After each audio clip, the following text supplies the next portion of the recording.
What is up, everybody? This is Big Ox 666 here, and shout out to Bulldozer X for sending me this article from Kotaku talking about rumors and speculation that there might be a Xbox One, two Xbox Ones, a miniature one, and also a powerful one. So take this as a grain of salt, okay?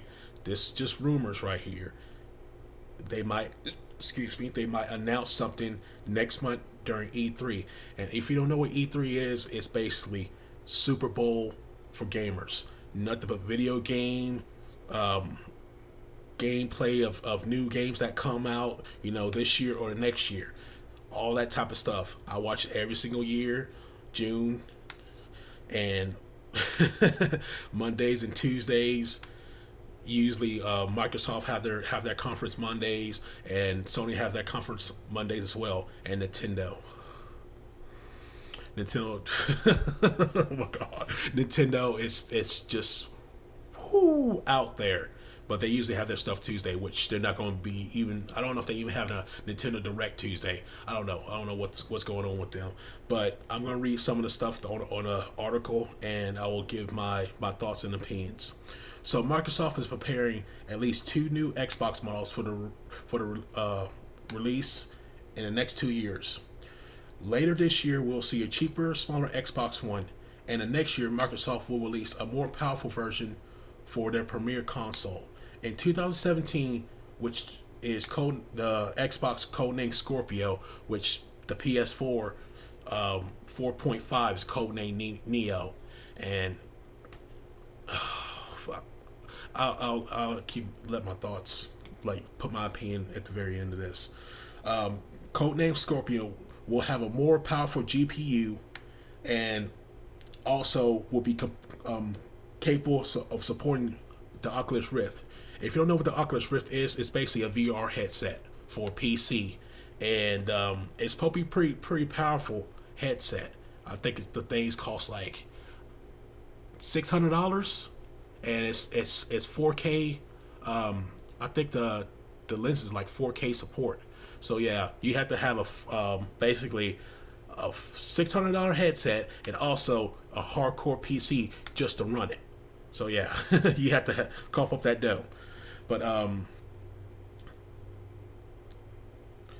supposedly the smaller console, the smaller chibi Xbox One is supposed to have a larger 2 terabyte hard drive, double the capacity of the most spacious current model, which is only 500 gigs. Well, if you get the original basic one is 500 gigs, but the Halo one, and I think the special edition black one is 1 terabyte. So yeah, that's a lot of space. My PS4 has a 1 terabyte in it, and I have like 336 gigs left, and I put a lot of games on my console, like a lot of games, because the games mostly take up about 50 to 75 gigs. I know Elder Scrolls Online is like 75 gigs worth of data, so that's quite a bit. Except fighting games, not that many fighting games take about 3.5 gigs and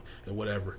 But we're expecting Microsoft to announce the more compact machine at E3 next month, which is kind of cool because we want to know the price range for this. I mean, is it going to be able? Let me start from the beginning. When these systems came out, they were outdated.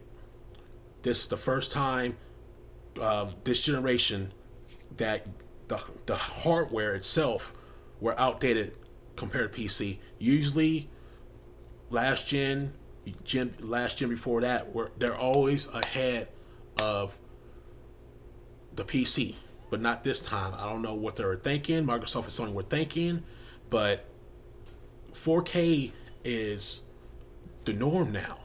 4K movies, 4K TVs. You can find a freaking 4K 55-inch 4K TV, LG for like $538, and a 55-inch. That's a pretty freaking good deal. And it's 2016. I seen it with my own eyes where I work at. And I was just like, man, I really want that freaking TV.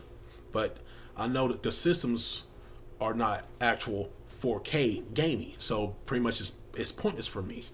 And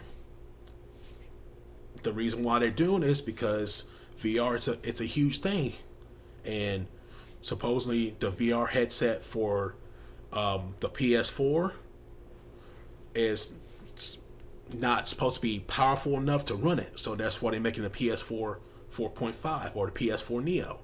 Same thing with the Xbox One or Xbox 1.5 Scorpio. And it just kind of sucks that it feels like they're upgrading little parts here and there. Just like a cell phone. You know, people get cell phones, what, every 2 years? Well, sometimes people change it every year. And it shouldn't be like that. I just want to have a console that I bought and I know it's going to last me 5 to 7 years. I really don't want to, do little trinkets here and there. If I want to do that, I'll buy a freaking PC, to be honest. But the Xbox One, to be, in my opinion, it's not a bad system. Heck, I was at my best friend's place yesterday using the Xbox One Connect, and that thing was amazing. It's better than my freaking PS4 camera that I'm using right now. And I was just like, man, I'm glad I bought this freaking thing. I only paid $40 for it, so it wasn't too bad. I got it at the pawn shop. I got a few games ready for my Xbox One, so I'll be my 360 games and stuff. So I'm prepared to buy one. And, I just gotta know, I don't know if I want to buy the powerful version or the miniature version. I have to wait and see next month because, E3 is around the corner. But I'm just rambling on. But it just sucks that they're going to do this type of stuff. If they do this type of stuff. Because I don't want to buy a console every 2 years. Because to me, that'll be a waste of freaking money. I just want a console to have about 5 to 7 years that I know I'm going to get my money's worth out of it. But anyways, that's all I have to say about this. I'll leave the article if you want to read more about it. But it's freaking retarded. If I really want to do it, I'll buy me a freaking PC. Just saying. But anyways, if you liked the video, give it a thumbs up. If you didn't, give it a thumbs down. And yeah, what is y'all thoughts about this Project Scorpio and freaking Neo and all these trinkets of Xbox 1.5 and freaking PS4 4.5 and all this BS crap? I don't know. It's retarded to me. But anyways, I'll see you guys next time. Thanks for watching and stay awesome.